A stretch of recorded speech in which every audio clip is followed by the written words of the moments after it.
Personal Story segment tonight, my demeanor with President Obama. Some on the far left are saying it was not what it should have been.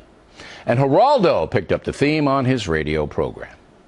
But what about the issue of deference? What about, he's not like the mayor of Baltimore. He's not like, some guy selling a book. He's the president of the United States, the leader of the free world. What about the whole argument that maybe this should not have been quite as democratic in the equality sense as it seemed?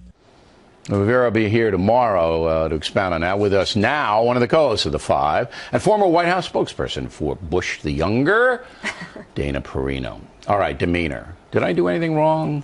I didn't think so. No? No, I thought it was just fine in terms of tone. Yeah. And some people are arguing that you weren't aggressive enough. So did you think I wasn't? Did you think I wasn't aggressive enough? I thought you hit the tone in that regard just right. Page 2 of the Washington Post, this far left crank says I was nasty. Oh, I know him well. Yeah, it says I was nasty to the president. Everybody, journalists flock to protect the president from any tough questioning, so they always think that it's nasty. Nobody ever thought that the questions to George W. Bush were nasty. Well, let me ask you about that, because you were in the White House when I interviewed President Bush, and you briefed him on me. All right, so what did you say? Well, you should see my imitation of you, first of all. I'd like to see it right now. It's absolutely brilliant. But what you do as a communications person, you think, okay, who's going to be interviewing? If it's Brit Hume or if it's Diane Sawyer, Matt Lauer, it's all a different type of preparation because they come at it from different tones. The most important thing is to watch your show every night to know what's on your mind. What do you like to talk about? So what did you tell Bush about me? Well, you did it a couple of times. Yeah. So...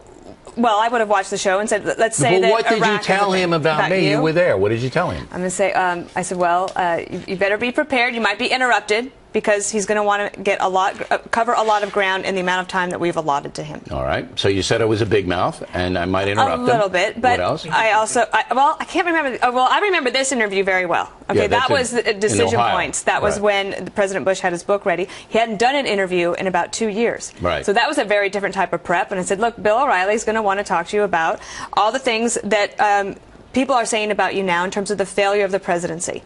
Iraq, Afghanistan, we're going to go through the financial crisis again, and retread all of that ground. And what did the president say back to you? Well, then he would imitate you, and it would be so funny. We would laugh so much. Can you give me just a taste of that? The interview? Can you give me just a little? Well, Mr. President.